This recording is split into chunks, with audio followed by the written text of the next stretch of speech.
That's what people do. You just get through issues. You just gut through them.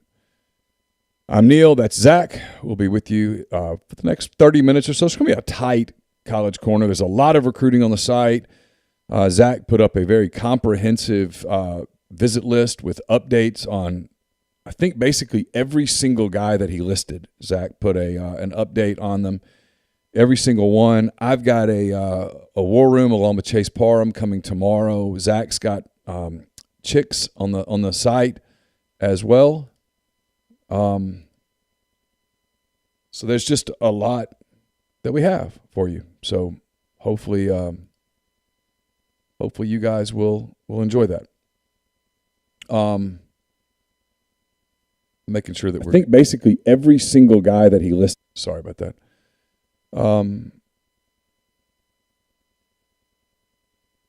Forgive me for a minute. We're working on a couple of things. Just one of those deals, but we got it.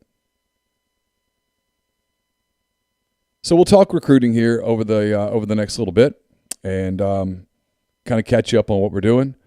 First, I want to tell you about the College Corner. It's collegecornerstore.com. 2 locations in the Jackson area, one in Ridgeland, one in Flowood. They've got the best selection, the most thorough selection of Rebel gear in Central Mississippi. So check them out, collegecornerstore.com. And please make sure that you tell the people there when you get in touch with them that you heard about it here on the Soft Verbal or the Oxford Exxon podcast. That helps us a lot when you do. Zach, I don't know how you want to get started here. There's a lot of guys coming in. I know that everyone's talking Arch Manning for obvious reasons, but the 2022 class is the one that is the most pressing. There's a lot of time on the 2023 guys. I don't think Arch Manning's decision is coming till maybe June. A lot of these guys don't have until June to decide. Kind of who are some of the 2022 guys that have your attention this week? Yeah, I mean, I think the one that jumps to mind immediately is Barry Brown, the receiver out of Nashville. He is slated to be in town. A lot of Kentucky buzz with him. I posted a chick yesterday.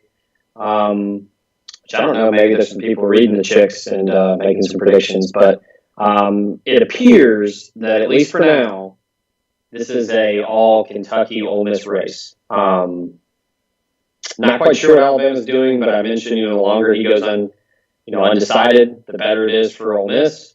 Because Alabama was really hot and heavy on him early on. He never committed. He was scheduled to commit before his senior season started. He never did. He's been pushing it off and doing the things that seniors do. They focus on their senior season. They want to, everybody wants to win a state championship, so he's been doing that, but he's taking his visits. Right now, it appears that Kentucky probably slight edge over Ole Miss, but I anticipate him making it to Oxford. If he doesn't this weekend, he'll make it eventually. They're going to get him in for an official visit at some point. I don't think it matters if he commits to Kentucky or not. I think he's still going to take his visits. He's probably one of the most important. You know as well as I do that Ole Miss desperately needs playmakers in the wide receiver room. Ontario Drummond, Braylon Sanders are going to be gone. So they're going to need guys that can make plays, and he is an absolute playmaker. Can kind of do it all. He's probably up there. Kamari Rogers and Jaheim Otis are right there with him, along with Travian Williams. A lot of defense. Rogers suffered that torn ACL last month, so he's on the shelf. He's not playing anymore. I anticipate them pushing pretty hard. I think they still value him as a player, regardless of the injury. He's the number 68 overall player in this class. You said it. I've said it for months now. I don't think he ends up at Miami. And now a lot of questions around Manny Diaz's job security. Otis, same thing. They're going to recruit him heavily until National Signing Day. Alabama's obviously sitting comfortably with his commitment at this point, but I think he's wanting to explore some options. Better watch Mississippi State on Jaheim Otis. You better watch State. I'm just telling you, better watch Mississippi State on Jaheim Otis. This is what they do. They've done it for a long time, and they're good at it. They pick one or two guys, and they go all in. And they typically do really well on those guys. And they're all in on Jaheim Otis. And track record's great for them recruiting defensive linemen. Well, and when they go all in on one, it reminds me of Jeffrey Simmons. If you remember Jeffrey Simmons, his recruiting. I can remember Hugh Freeze and others not concerned about Mississippi State, and that turned out to be naive on their part. Because Wednesday morning flipped. Yeah, and there were warning signs. So and so here's my thing about Jaheim Otis, right? And I'm watching Ole Miss play. You are too. You were in Knoxville. If you don't get Jaheim Otis, you've got to be able to get other defensive linemen. You've got to get bigger and better up front. We talked to Jarrell Poe on the Oxford Exxon podcast today, and his words: they need more ass up front, and they do. They need bigger, wider bodies. You look at teams that are impacting games, there's always been a premium on defensive linemen. So if they don't get Otis, who's next? Well, I mean, if you look at it right now, and I don't know if I haven't listened yet, but I don't know if Poe mentioned, but I mean, Xavier Harris and Jacarius Clayton, if you want more ass, I mean, they've got it. They're big. But you got to get more. I mean, I think you're going to really see a jump next year with Isaiah Iton and Jamon Gordon. Typically takes 2 years for JUCO guys. I do too. I think Iton especially is going to be better next season. Yeah, you got to get more guys like Tywan Malone, though. You got to get bigger, more physical, and you got to get the highly rated guys. It's plain and simple. I mean, you can always find a 3-star that's underrated, hasn't been to camps, doesn't have enough film, and then you really develop him. But this is the time where when you're 5-1, you've got the Heisman front runner, you're a top 15 team. If they had a 12-team playoff this year, Ole Miss is in it right now. This is where your program has to take the next step off the field in recruiting, where you've got to get these guys. Travion Williams is a name that I think is a guy that Ole Miss is in a good spot for, and he is no longer committed to Florida State. You have got to get someone like him. He's a top 150 player. He's 6'3", 252, can do a lot of things. He could either get bigger and be a physical presence off the edge as a strong side defensive end, or you can kind of keep him as he is and just be athletic and play more to the field side. But yeah, I mean, if you don't get Jaheim Otis, I mean, you could always go transfer portal. I mean, there's guys hopping in the portal every single day. I saw earlier today, there was a defensive lineman from North Carolina that hopped in the portal, Clyde Pender. He's from Armwood High School in Florida. We know how this staff recruits Florida heavily. He's a big guy that they could go after. I mean, it's just – and look, Neal, I'll say this. You mentioned how State is a huge factor in this Otis sweepstakes. I think that there are people in his family, the immediate surrounding people that support him. I would say it's pretty close to being split. Some like Mississippi State, some like Ole Miss. Randall Joyner's done a phenomenal job recruiting his family and the people close to him. But like you said, Mississippi State is very good at, if they focus on one defensive lineman, they do a nice job of getting it done. If they can't get him, this staff has shown they did it with Branson Robinson, the running back from Madison. He was very clear up front. He wanted to go out of the state of Mississippi. Kevin Smith, they were, okay, thanks for being honest, we're out. So if it gets to that point where they feel like they're not going to get Jaheim Otis, they got to move on. You can't be strung along to National Signing Day and waste time and waste valuable resources on a defensive lineman that is not going to sign with you. So they're going to have to either pivot to someone else in this class or pivot to the portal, which you know as well as I do, they're going to hit the portal hard anyway. They are. The problem with the portal is everyone's hitting the portal hard. Speaking of portal, I'm watching portal for quarterbacks, which brings me to Devin Brown. We talked about him a lot last week. I know our Adam Gorney talked to him. What kind of impression did you take from what Adam was able to get out of Devin Brown? I mean, I think I posted on the board. It was a pretty glowing, synopsis of his visit and his time at Ole Miss. I think once the dust settled with everything that happened, and he even tweeted as much that, that wasn't a reflection of the program or the university. He said he liked it. He said he enjoyed seeing Matt Corral in person. He liked the offense. I just think at this point he's starting to get more offers. Ohio State, Texas. I think he's kind of hit the reset button a little bit, and he's wanting to see what everybody else has to offer. And then again, he's gonna kind of wait to see what USC does. We talked about the appeal of playing quarterback there. It's a big deal to him. He really likes Graham Harrell. I think he's wanting to do a little wait and see right now. But I thought what he said about Ole Miss kind of debunks the myth that they were out of it because of some bonehead thing that a reporter did. I don't think that's the case at all. I don't think he ever was at that point. He wasn't. I think he reached out to Ole Miss pretty quickly. I think Ole Miss was irritated about the situation. There's no doubt about that. They were frustrated, irritated, pissed off, angry. Pick your verb, adjective, whatever the word would be. It's been a day. That said, no. Look, let's be real here for a minute. I'm not defending Yancey Porter in any shape, form, or fashion.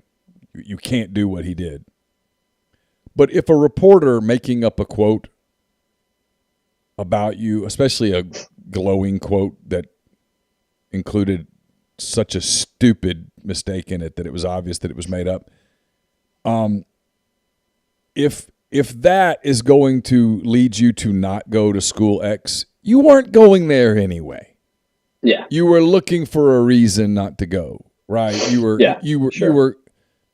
going on the date looking for a reason to not go on another date. And if you do that, you will find the reason. She'll burp or she'll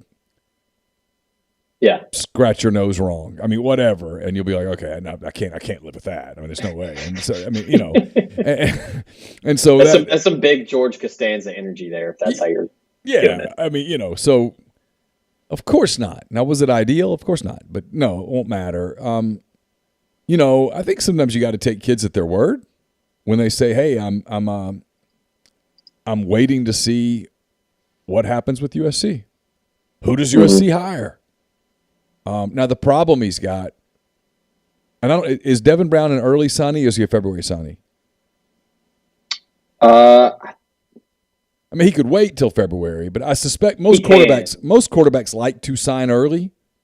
Yeah, because you get in, you get in the playbook early. I think he's early. I think Gorney mentioned he was early. So, he's going to have to hustle because USC is going to do something, you figure, late November, early December. He's not going to have a whole lot of time to figure that out. But he's so good that an Ole Miss, and that's who we're talking about here, would wait on him. Yeah. Because I think it's very clear that Justin Martin is picking UCLA at this point. Yeah, I almost deleted that story from the admin the other day. Almost knocked it out. But you've got a Justin Martin story that has sat in the admin now for a good month, and I almost deleted it, but I said, well, we'll wait. But it appears obvious that he's going to go to UCLA. Yeah. Brown going to Ohio State doesn't make a lot of sense to me. I get when Ohio State offers, it's flattering, and you're like, hey, well, how about that? Ohio State, I get it, that's cool. Yeah. But it feels to me, and after reading that, it really felt to me like this is USC, but if it's not USC, it's Ole Miss, depending on what happens at USC. Is that fair? Yeah.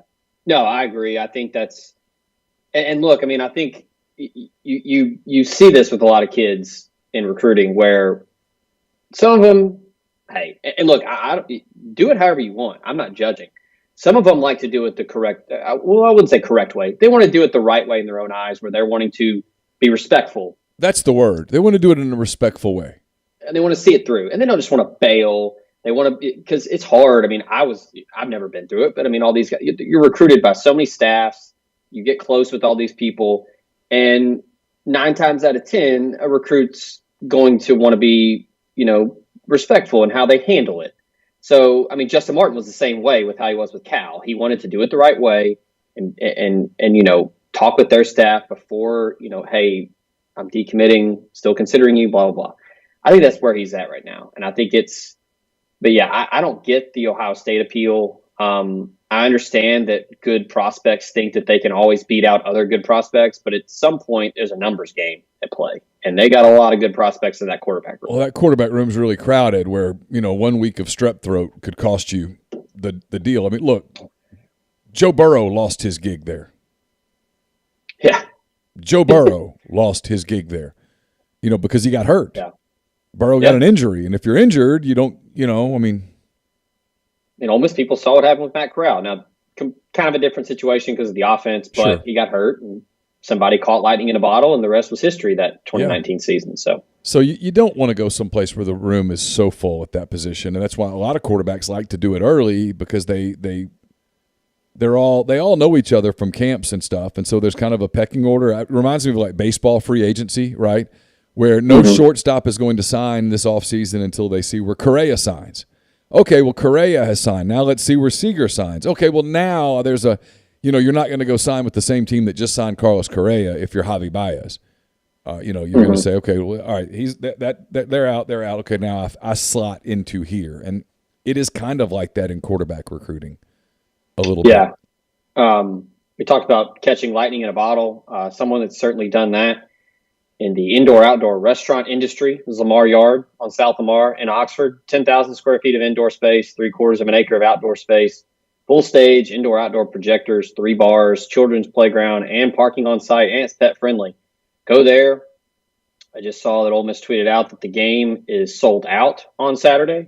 They are saying that if you are not receiving an email verification of your ticket, you will not be receiving one. So if you can't get into the game, head on over to Lamar Yard, enjoy the barbecue, all the fixins. I tell people all the time, the wings, the brisket, the burn-ins, every single side item is fantastic. Go there, watch the game, enjoy the Magnolia Bowl on their outdoor projector, get a cocktail, take the kids, let them play on the playground. They got everything. You can also talk to them about their catering options for private events and rentals. Check them out, lamaryard.com. If you want to go somewhere else, maybe Lamar Yard for lunch and then head on over somewhere for dinner, go to Sola on South Lamar. Chef Erica and her team are bringing top-notch cuisine to you 6 days a week. They are doing in-house service and still doing curbside pickup. So you can go in, sit down, enjoy a meal, or you can pick up some takeout.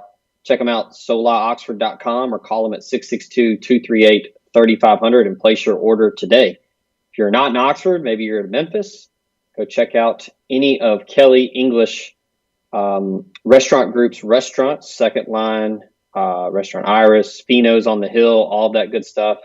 Score a meal with them. If you want to possibly do some cooking at home, watch the game on your big screen. You can do a virtual cooking class with Kelly. Use promo code SoftVerbal21. That's all caps SoftVerbal21 for half off your first month of cooking with Kelly. And you can also do some nationwide shipping. So whether you're Memphis, Dallas, anywhere in the country, check out their options at irisetc.com for their shipping options. Wearing the hat today. I think that this is the time to go play golf when it is the perfect weather. Head on over to Cherokee Valley in Olive Branch, Mississippi. Take on the challenge of their wide fairways, large greens. They also have 2 putting greens, driving range, and a chipping green to hone in your game as the season is drawing to a close. Book a tee time online at olivebranchgolf.com or call them at 662-893-4444. You want to talk more 2022? Yeah, because I just saw Adam Friedman has a story up. Davison Igbenison is he talked about his Tennessee visit. He previews his Ole Miss visit. Big player out of New Jersey. That I can tell you, I don't know if you read what I wrote in the War Room last week. Based on my sourcing, it's not as good as yours because you're really covering it, and I try to supplement it, though I'm trying to catch up this time of year. I think he's a major priority for the staff. I think Chris Partridge loves him. I think they view him as an immediately impactful player, the type of player that you need in that defense if you're going to run the package that they're trying to run. He is a longer Jake Springer, and they really like him. He was at Tennessee last week, and I haven't read Adam's story. I'm pulling it up now. We'll put it up on the site. By the way, there is a ton of content up at rebelgrove.com. Most of our recruiting content is premium. If you like recruiting and you want to subscribe to rebelgrove.com, you should. We had a huge promo last week. But it's still worth every dime of your $864 a month on an annual subscription. So you can read about Adam's story about Davison Igbonason. You can read our War Room tomorrow. You can catch up on Zach's list of who all's coming. He talks about so he went to Tennessee for the South Carolina game. He said was really impressed. Kid from New Jersey, never seen anything like that. He's going to Ole Miss this weekend. He expects great football, great atmosphere. Wants to see what it's about. Hope they pull the W. Coach Partridge and Coach Watson also like my versatility. They want me to play safety, the nickel corner, boundary corner, field corner. Says he wants to take some more visits. He's not going to do anything anytime soon. Plans to sign in December. That's the basics there. But he's important. And he's a guy that I know they really want. And so, people ask about these official visits on weekends like this and unofficial visits. Like, how important is the game? I was having this conversation with somebody in recruiting circles yesterday. We were talking about Texas at the time. Texas had a massive visit weekend for Oklahoma State, and Texas lost the game. And people were like, well, is that the end of the world? No, of course not. No. I mean, any more than winning the game is going to give you some sort of momentum in recruiting. Losing the game doesn't take momentum away. Now, if you get boat raced, 52-0, and your fans are booing your players on the field, well, that's not going to help. But if you go out, let's just do worst case scenario, and LSU runs the football effectively, and Ole Miss just kind of can't stop it, and the injuries, the depth, it shows up Saturday. Let's say it's a 42-31 LSU win, and the fans stay till the bitter end. And the message as a coach, you go into the coach's locker room for a minute. You take a second, collect your thoughts, maybe cuss somebody, and then you go back up out to where the players are, and you look guys like that in the eye and go, if we had you, we would have won. This is our second year. Really our first year if the pandemic doesn't count. Yeah, I mean, it's what they did in, 2012? Done it a lot. Yeah, I did it in 12, did it a lot. And then if you win, you say, hey, look, you can tell we're thin, right? You can tell that we're thin. We're maximizing this, but we want to do big things here. We're 6-1. We want to be 7-0. And to get there, we need you. Imagine the difference you'd make on this team.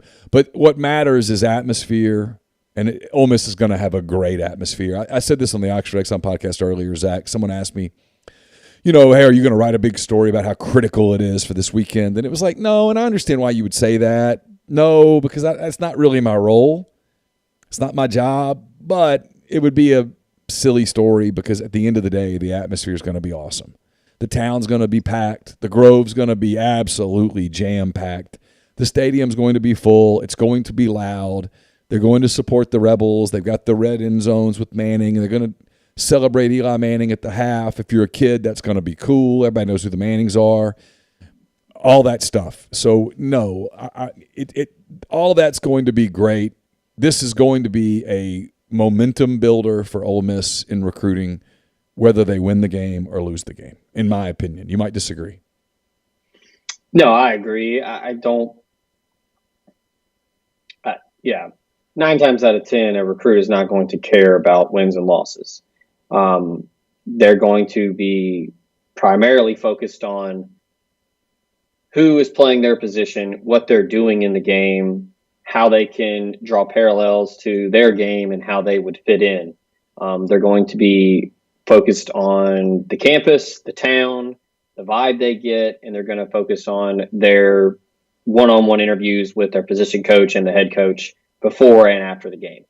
I hear a lot more of it now, which I think with the clock being sped up now with early signing day, you see more and more players taking official visits on game days where they get to hang out in the locker room. They get to feel what the vibe is in the locker room. They talk to current players. They talk to guys that are true freshmen, ask them about how they are enjoying their first year in the program. That's huge. I think a guy like Davison and Igbonason is going to really pay attention to what Jake Springer's doing, what Otis Reese is doing. They're going to really want to watch closely how they're being utilized in 3-2-6. I think he's probably a top 5 prospect in this class, a top 5 target, I should say, up there with Jaheim Otis, Barian Brown, Trevion Williams, Devin Brown. He's up there with those guys, regardless of star ratings. Yes, he is. The quote I think that Davison used was, "They think I'm the best player in New Jersey, and they want to get the best player in New Jersey every year." They got Tywan Malone last year. They're wanting to keep that going this year. And he is a guy that is versatile enough to kind of do it all. I think he can play close to the line of scrimmage. I think he can cover because of his length. He plays running back in high school as well. He's extremely athletic.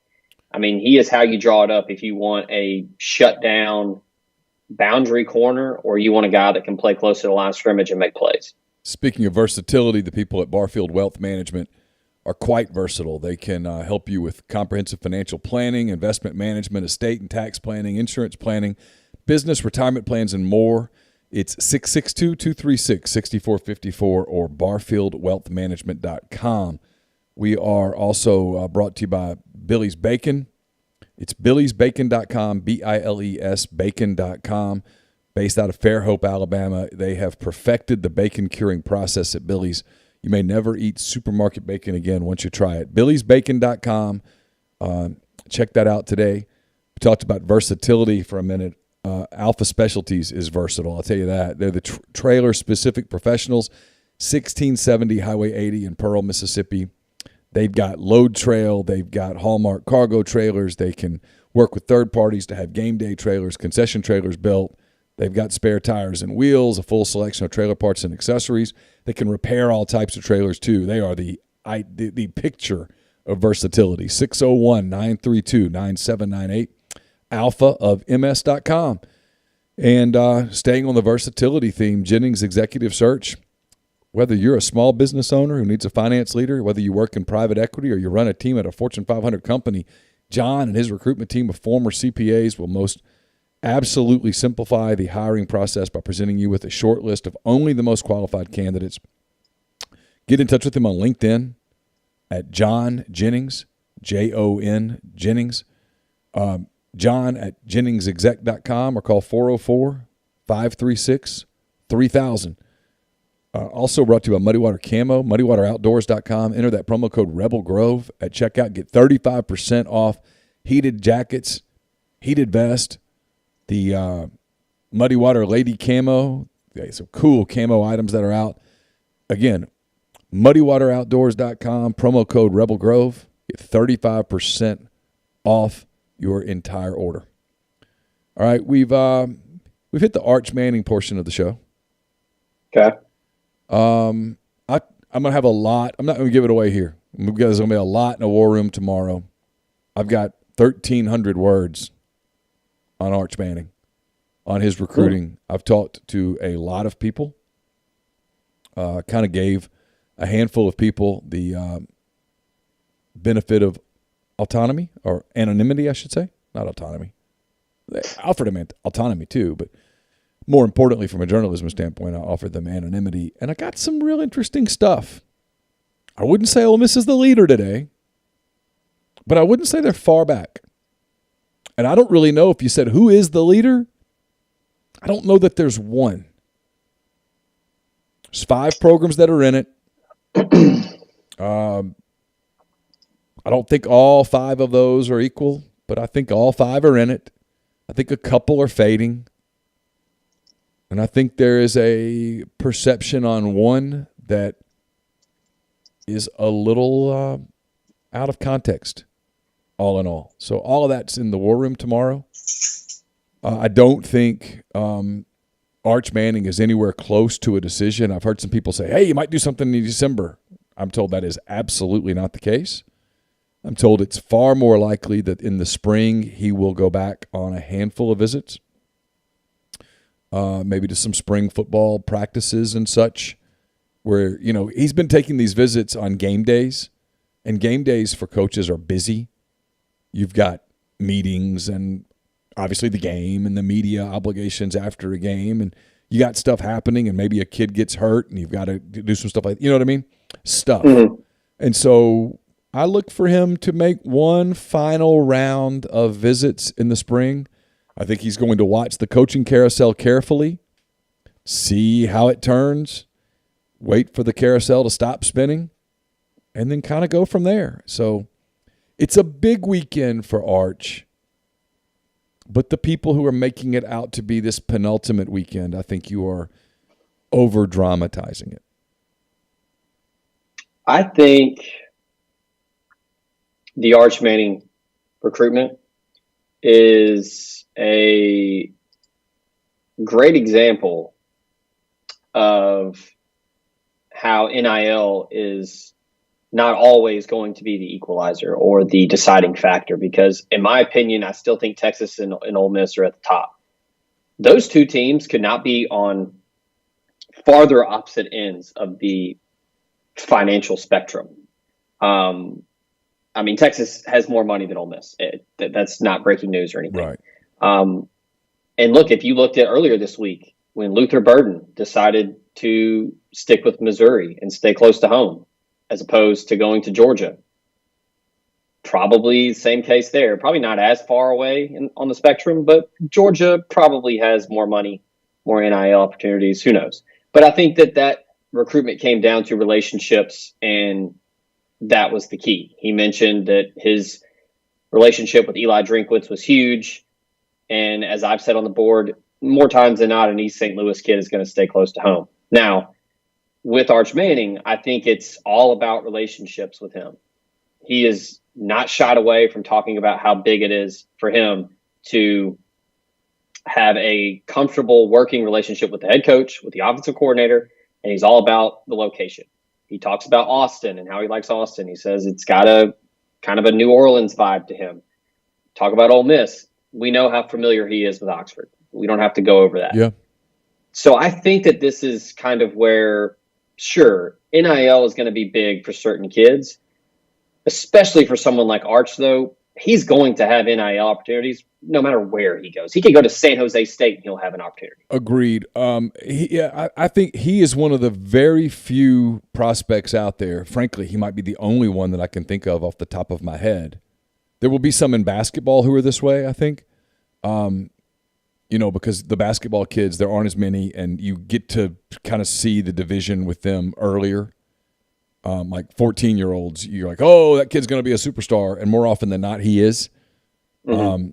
With football, it takes a little more time, and there's more variance. But Arch is bigger than NIL, mm-hmm. which is a burden in and of itself. But regardless, now that being said, Zach, and this is something to talk about on a future show, because I need to get my mind around what I'd even want to say and what I need to educate myself. NIL is an issue. It is a big issue, and it is something that Ole Miss is going to have to figure out.